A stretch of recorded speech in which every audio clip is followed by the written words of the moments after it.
Okay, so we're going to do inference on the slope for linear regression, okay? So in chapter 3, we looked at some data on eruptions of the Old Faithful geyser.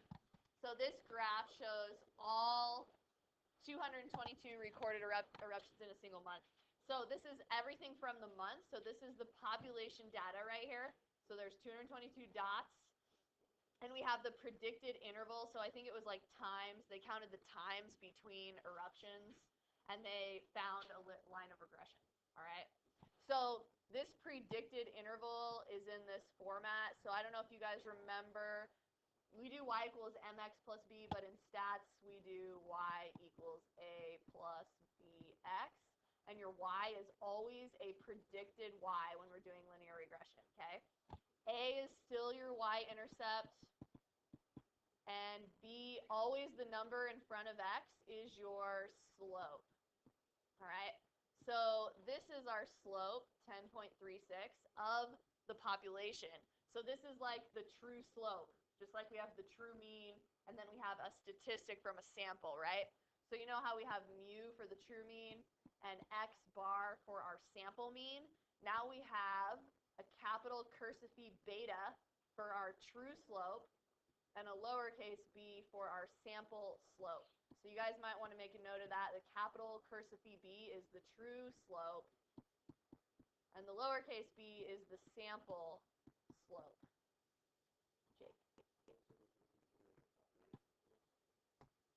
This one's the population slope. Yep. The true slope is the same thing as the population slope.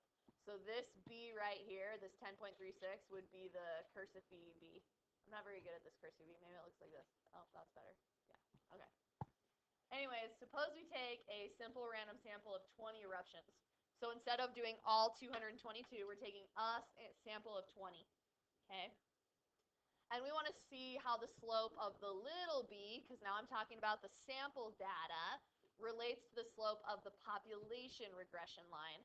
So here's all my regression lines for just 20 of those samples, all right? So here's 20 samples, and it's really hard to read, but this slope right here is 10.2, right? Here's another sample of 20, and this slope is 7.7. Here's another sample of 20, and this slope is 9.5. Right? So how do these relate to each other? Well, they're pretty close. How can we get really close? Well, just like we did before when we were doing means and proportions. We take a whole bunch of samples of 20. Okay? So this is 1,000 samples of size 20. So each of these dots represents 20 different dots or 20 different samples. And we get really close to the true slope when we take a bunch of samples. So some are low, some are high, but what does this end up looking like? Normal. And so the middle is the same as long as you take a whole bunch of simple random samples. Okay? So I want to go to this part, and I'll come back. So for the center, you guys, the mean of all the little b's, so the mean of all the slopes of your sample is always equal to the true slope. Just like we did before with our x bars and our p hats, they equaled the true p. As long as we have a few conditions met. One of those being normality, all right? So if we made a histogram of all the 1000s, it would look normal. Another thing you can look at is the normal probability plot. I don't know if you guys remember this, but if it's linear, the normal probability is basically linear, then you can say it's normal. Or if your histogram looks normal, you can say it's normal as well. All right. So we've got the center, the mean, we just talked about that. We also have the standard deviation, which we're going to talk about. So they've got the 1,000 little b's is 1.29, and the actual capital B is 1.27. So they're going to be close, all right? There's our formula, which I already wrote down. This ends up being more like an alpha, right? Cursive little a. And we already hopefully wrote those down. But the population regression equation, predicted y, and you have to use the word predicted, all right? Alpha plus capital B for the true slope or the population slope, and then this would be when we take a sample. All right, so this is the formula for spread. You actually hardly ever have to calculate this. Yeah, because your calculator does it for you. Thanks, calculator. All right, just like everything in this class, a lot of stuff anyways. But this little symbol, you need to know what this means, right? Because you're going to see this. So this symbol is the standard deviation of all the little b's. So all the slopes from the sample. All right, so it's the standard deviation of the slope from the sample. Okay, and we have the same condition here where if you're sampling without replacement, you have to check the 10% condition. Okay, so make sure you check the 10% condition on this one for spread. And then we have to check the shape for normality, which we just looked at those graphs.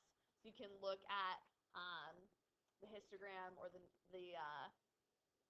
normal probability plot. Okay. So there are actually a few conditions, and the acronym for the conditions for regression inference is LINER, like linear except for without the A. So you should write this down because these are important. This is actually, of the 4-step process, probably the longest part on these, is the plan, the checking conditions. I mean, this is the last chapter, so yeah.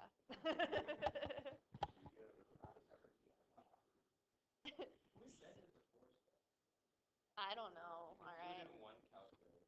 One calculator step, but you have to write all the stuff out.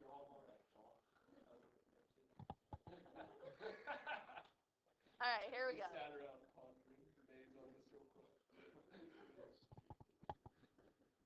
So the actual relationship between x and y is linear. That's how you have to check. So the true relationship is linear. You can check a scatter plot of the sample data. There's a few things to look at. So here's a scatter plot of the sample data. How can I tell if it's linear, besides that it kind of looks linear, is you can look at the residual plot. So I don't know if you guys remember the residual plot, all right? But it's actually plotting how far these are away from the true line right here. And so here we have a residual plot, and the goal is, do you guys remember, for it to be linear? No leftover pattern. So if you get something curved, like some of them come out like almost looking like a parabola, all right, then it's not linear. So you have a concern there if you've got a parabola versus random scatter. So you would always say if the residual has random scatter, then it's linear. Also, my original graph looks fairly linear.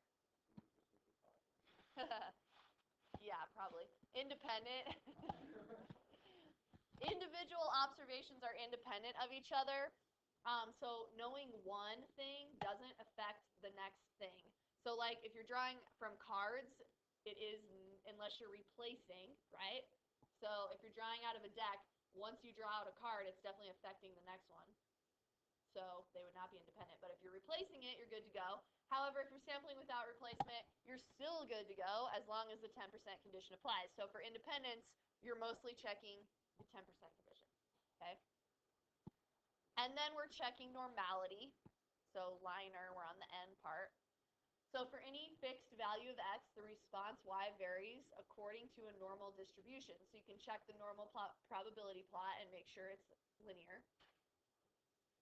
You can also check the residuals on this one and see if they exhibit strong skewness or other signs of non-normality, which I'm going to show you a picture of.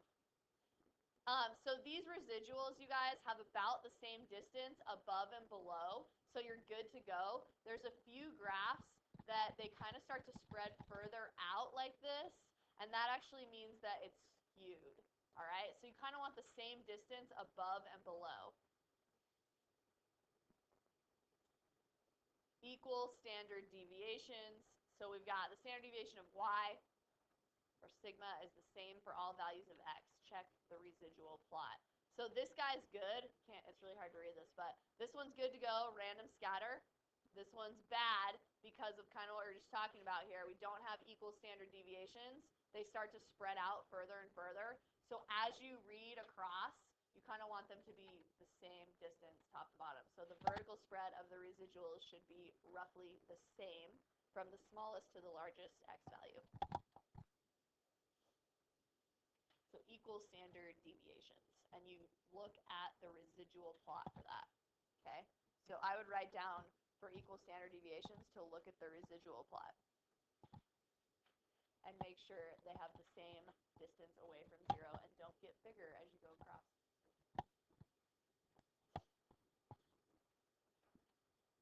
And of course we have to have random.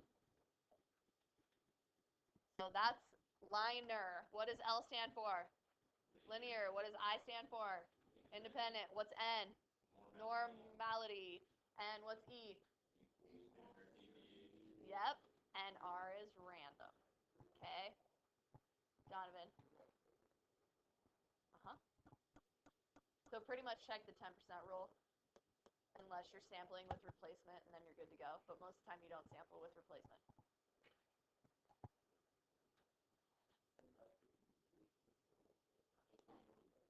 Yes. That's just like the plan part. All right. The helicopter experiment.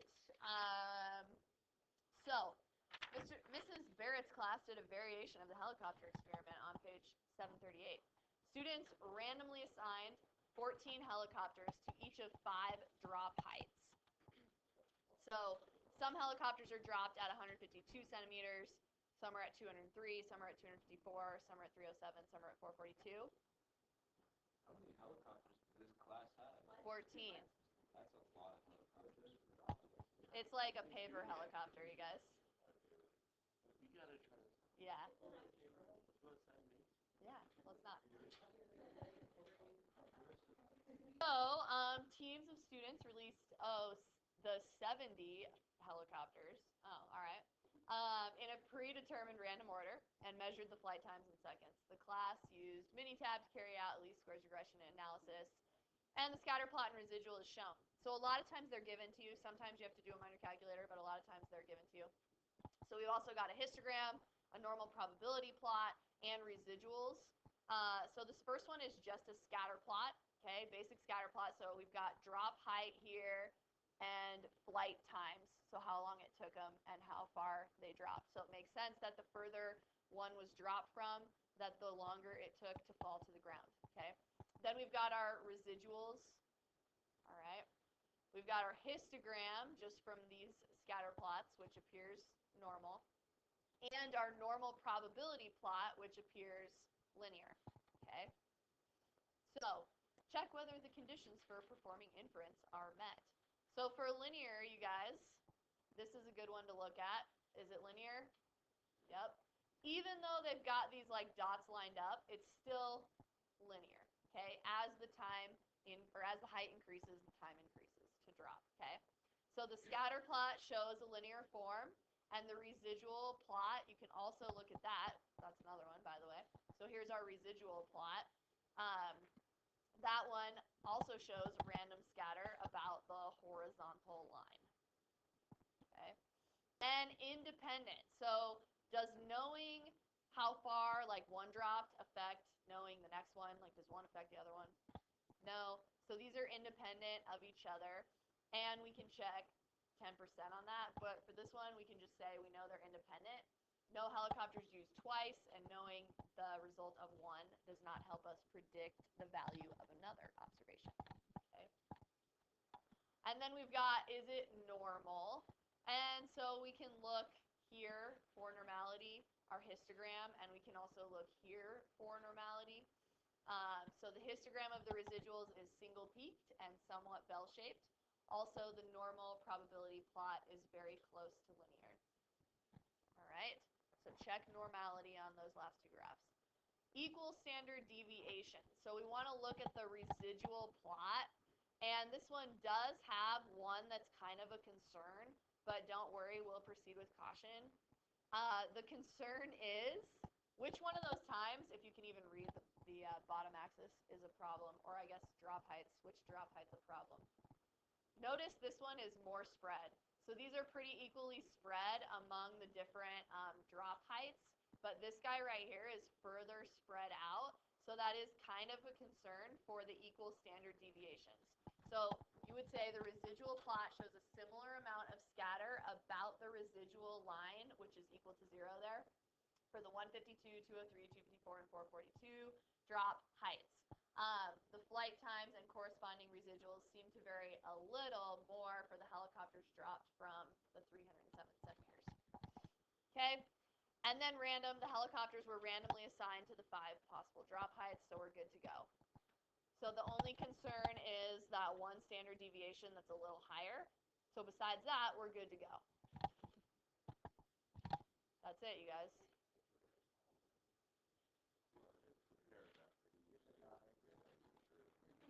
I mean, you could be a little short.